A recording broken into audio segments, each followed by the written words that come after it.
하나님 말씀 같이 보겠습니다. 로마서 1장 13절과 14절입니다.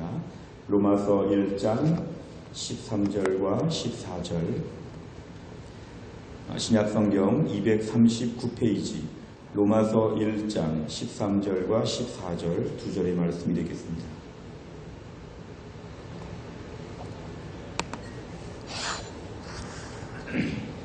로마서 1장 13절과 14절 두 절의 말씀인데요.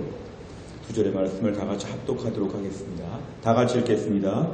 형제들아, 내가 여러 번 너희에게 가고자 한 것을 너희가 모르기를 원하지 아니하노니 이는 너희 중에서도 다른 이방인 중에서와 같이 열매를 맺게 하려 함이로되 지금까지 길이 막혔도다. 헬라인이나 야만인이나 지혜 있는 자나 어리석은 자에게 다 내가 빚진 자라. 아멘.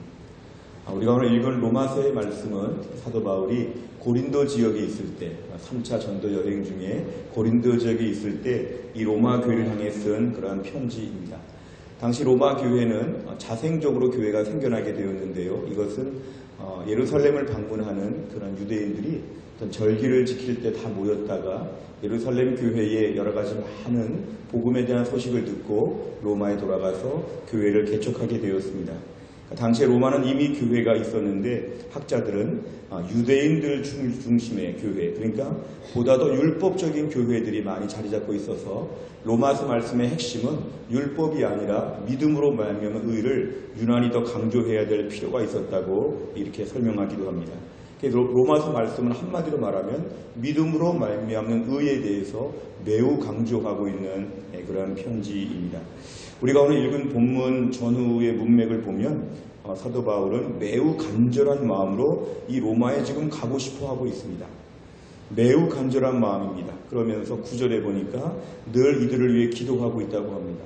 한 번도 가보지 않은 지역, 한 번도 만나보지 않은 사람들을 위해서 바울은 늘 기도하고 있는데 10절을 보니까 하나님이 기회를 주시기만 하면 꼭 로마에 가고 싶다 얘기합니다. 11절에 보시면 로마에 가고자 하는 이유는 뭐냐면 여러분들에게도 복음을 전하고 싶기 때문에, 사도 바울은 이 복음에 대한 열정이 매우 탁월한 그런 사람임을 우리가 알 수 있습니다. 우리 주변에도 보면 똑같이 신앙생활을 함에도 불구하고 복음에 대한 열정이 유난히 강한 분이 있죠.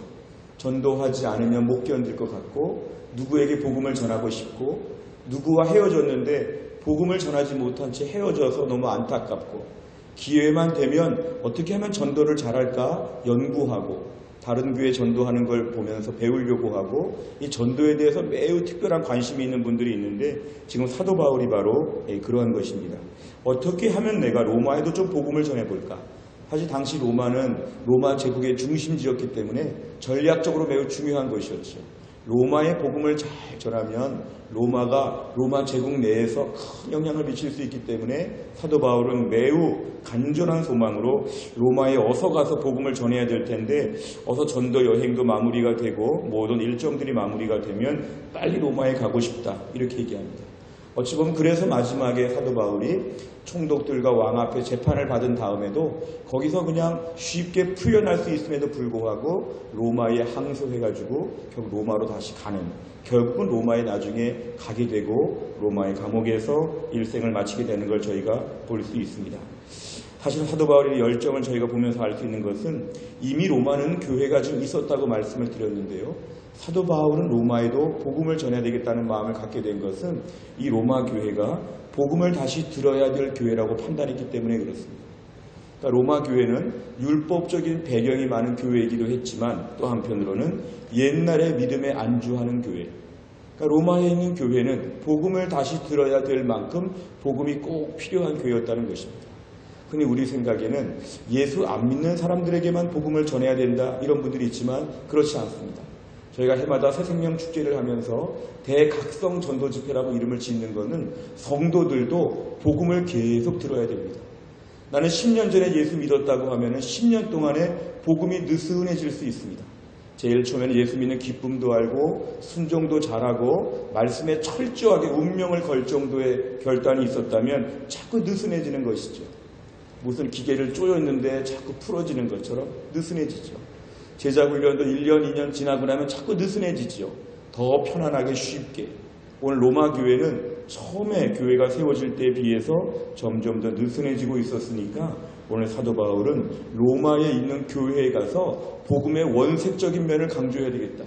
죄로 말미암아 죽을 인생이 예수 믿고 구원받는 놀라운 진리의 이 뜨거운 열정의 복음을 다시 한번 전해야 되겠다. 로마 교회는 복음의 감격이 필요하다. 로마 교회는 복음의 초보를 다시 배워야 된다. 이런 것입니다. 우리는 저희들 신앙생활하면서 늘 이런 기도 제목이 중요합니다. 저도 목사이지만 늘 기도하는 제목은 바로 이것인데요. 하나님, 복음의 감격이 식어지지 않게 하여 주옵소서. 나 예수 믿어, 나 하나님 의지해, 이렇게 너무 남의 일처럼 말하지 아니하고 예수를 믿는다는 말 한마디 하면서도 울컥할 수 있는 마음의 감격과 열정. 찬양을 한 소절만 불러도 마음이 막 방망이질을 치는 이런 은혜. 교회 들어오기만 해도, 예배당 문을 열기만 해도 너무 놀라운 주의 넘치는 은혜. 신앙생활은 감격이 사라지게 되면 굳어지고 율법주의로 바뀌고 매너리즘에 빠집니다. 아무리 찬양을 불러도 거기에 감격할 수가 없고요. 성경을 아무리 똑똑하게 많이 알아도 그 성경에 대해서 빠져들지를 못하고 기도 시간이 맹성맹성해서 신앙의 활기가 없어집니다. 이런 걸 야고보서의 말씀에 의하면 죽어가는 믿음이죠. 제일 중요한 것은 로마 교회는 복음을 다시 들어야 됐다는 것처럼 우리도 매일매일 복음을 다시 듣고 십자가 이야기를 자꾸자꾸 듣고 해마다 새생명 축제에 누구를 전도해야 되는데 못 데리고 와도 날에도 와서 대각성하는 게 필요하기 때문에 해마다 이걸 꼭 참석해야 됩니다. 주여 내 안에 뜨거운 복음의 열정을 허락하여 주시옵소서. 나는 다시 한번 십자가의 은혜 붙잡고 골고다 언덕에 올라가서 예수님의 그 피 묻은 그런 모든 손과 발을 만지며 다시 한번 주의 은혜로 나의 믿음이 회복되게 하여 주시옵소서. 옛날에 뜨거운 믿음의 주여 다시 살아나게 하여 주시고, 옛날에 기도원에 가서 부르짖고 교회에서 밤새 부르짖고 옛날에 그렇게 금식하며 기도했던 기도의 은혜와 열정이 우리 안에 회복되게 하여 주시옵소서. 오늘 사도 바울은 지금 그런 마음에서 로마의 기존의 교회가 있었지만 여기에 지금 복음을 꼭 전해야 된다고 판단하고 어서 로마에 가고 싶다고 얘기하고 있습니다. 오늘 사도 바울은 본문 12절 13절에 보면은 복음으로 지금 이 땅과 로마와 교제하고 싶다고 했는데요. 13절에 보니까 여러 번 갈 계획을 세웠으나 순탄하지 않았다는 것입니다. 그러니까 사도 바울은 뭔가 복음을 좀 전해야 되겠는데 잘 좀 되지 않았다. 길이 좀 막혔다는 것이죠. 사도 바울이 복음을 전한 일도 저렇게 길이 막힐 때가 있습니다. 그건 실패가 아니죠. 이게 하나님의 인도하심과 하나님의 타이밍이었죠. 사도 바울이 선한 열정을 가지고 일을 할 때도 좀 길이 막히는 것 같은 조금 이렇게 좀 지지부진한 시간들이 있었지만 사도 바울은 낙심하지 아니하고 계속 기도했습니다. 사도 바울이 저 정도로 얘기할 수 있다는 것은 가장 중요한 이유가 뭘까요? 이것은 복음에 대한 확신이 있었기 때문에 그렇습니다. 복음에 대한 확신. 누구든지 복음을 받아들이면 구원을 받는다. 우리가 마치 무슨 약에 대한 확신이 있으면요, 그 약을 자꾸만 소개하고 싶지요. 자꾸 소개하고 싶죠. 제가 그 전에 교회에 있을 때요, 우리 아이가 뭐 아토피가 있다고 하면 저를 보는 분마다 신방할 때마다 아토피에 대한 약을 소개해 준다고, 병원을 소개해 준다고 많은 분들이 얘기했습니다. 왜냐하면 자기 집 애들도 아토피로 고생했으니까 여기 가면 확실히 낫는다는 그런 이야기죠. 그러니까 이거 확신이 있으니까 강하게 권면할 수가 있었다는 걸 느꼈습니다. 오늘 사도 바울은 이 복음을 듣기만 하면 구원을 받으니까 이 복음을 내가 꼭 전해야 되겠다고 하는 강한 확신이 있었습니다. 특별히 14절에 보니까 이러한 책임감에 대한 마음을 가지고 빚진 자라고 합니다. 빚진 자. 이거는 지금 남에게 돈을 꿔놓고는 못 갚은 상태를 빚진 자라고 합니다. 그러니까 사도 바울은 헬라인, 당시에 정말 똑똑하고 정말 유창한 외국어, 모든 학문적인 배경을 갖춘 헬라인과 헬라인 빼고는 다 야만인으로 불렀으니까 야만인들, 지혜로운 자, 어리석은 자에게 다 내가 빚졌다. 왜냐하면 내가 복음을 아직 못 전했기 때문에. 그러니까 나는 로마 교회에도 빚을 지고 있다고 얘기합니다. 이 빚진다는 개념은 당시에 이해가 잘 될 개념인데요. 왜냐하면 당시에 채무자들은 항상 돈을 못 갚으면 그 집의 종이 되는 것이 일반적인 규칙이었습니다. 내가 오늘 돈을 꿨는데 못 갚으면 당장 그 집에 가서 설거지하고 빨래하고 청소하고 내가 그 집의 종이 되는 것이죠. 처음부터 그렇게 약속을 맺고 돈을 꿔주죠. 그러니까 당시에 이 시대에 노예가 된다는 것은 굉장한 사람의 하락화를 얘기합니다. 하루아침에 노예가 되고 하루아침에 종이 되는 것처럼 오늘 사도 바울은 지금 빚진 자의 마음을 가지고 어서 내가 로마의 빚을 갚아야 되겠다, 이런 식으로 지금 생각하는 것입니다. 저는 어릴 때 주변에 돈에 이렇게 빚을 갚지 못해서 어려움 당한 분들을 참 많이 봤습니다. 제가 어릴 때는 더 시대가 어려워서 그런지는 몰라도 주변에 이렇게 빚 갚지 못하고 도망가기도 하고 아니면 그 사람을 찾기도 하는데 이게 참 어려운 일들을 많이 겪었습니다. 빚잔치 같은 말도 많이 들어봤고요. 주변에 이렇게 빚 문제로 어려움 당하는 분들을 참 많이 봤습니다. 이 빚이라는 게 참 무서운 것이죠.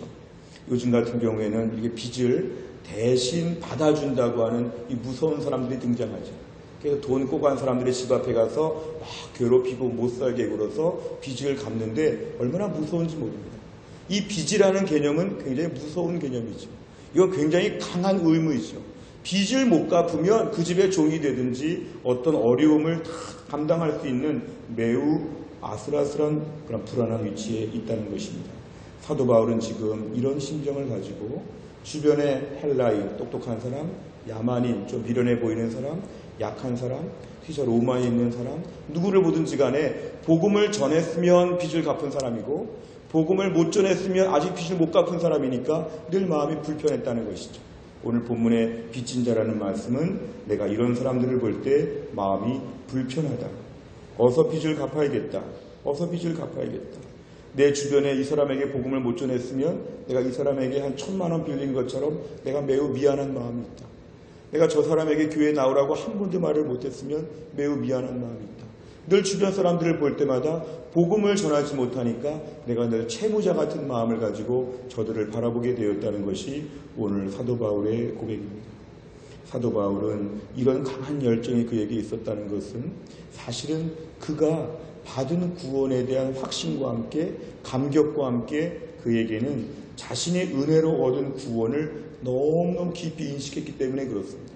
만약에 자신이 공부를 잘해서 자신이 일을 많이 해서 대가를 충분히 치르고 이 구원을 받았다고 하면 남들한테 다 말해주지 않지요.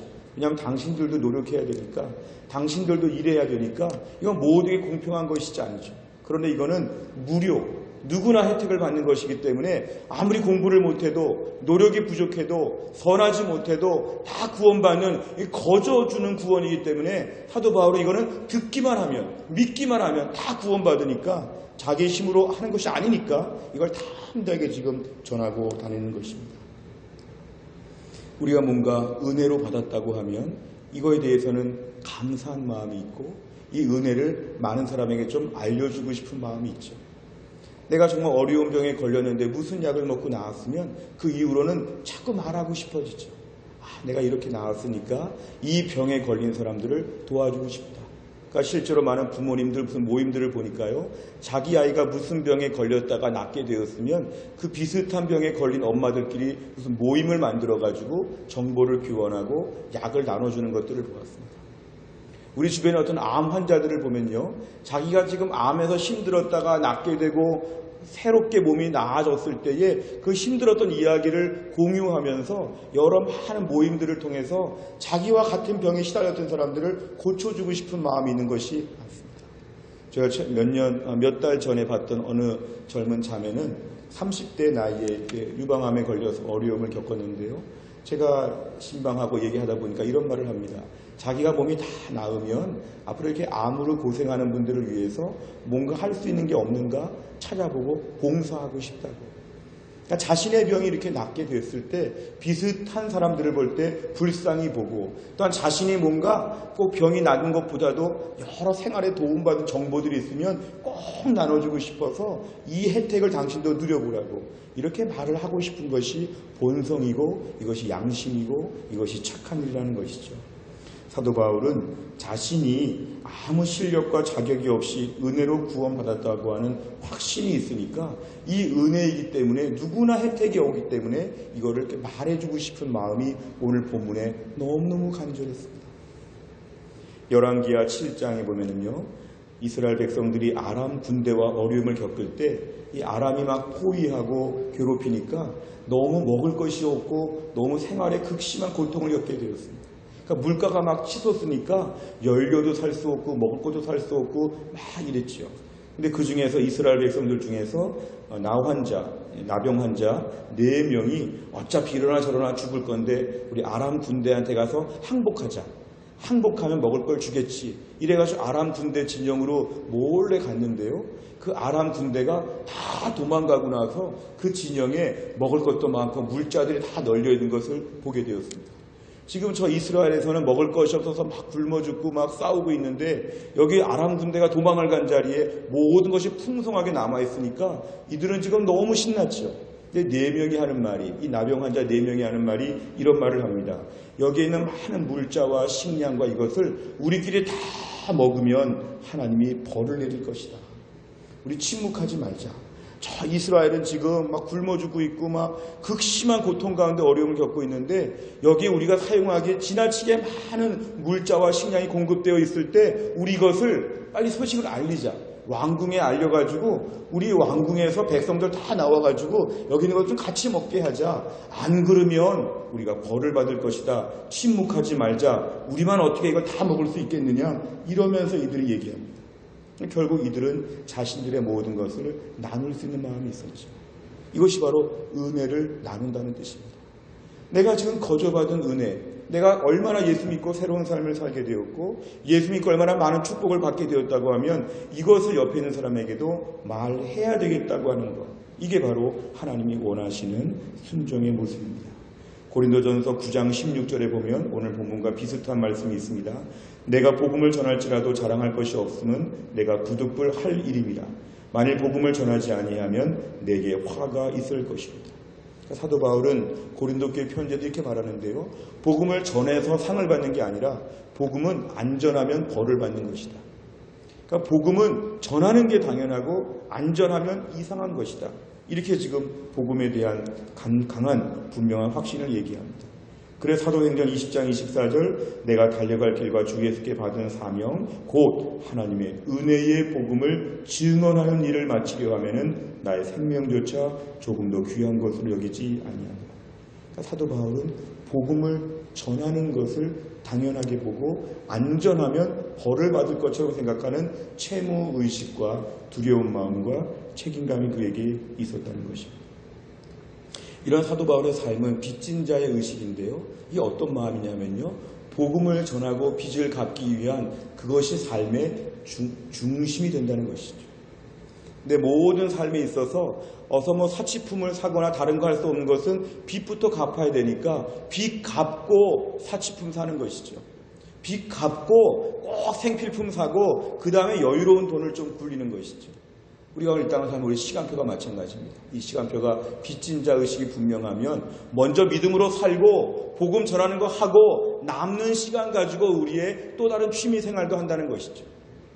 내가 먼저 복음 전하는 것에 대해서 집중하는 것입니다.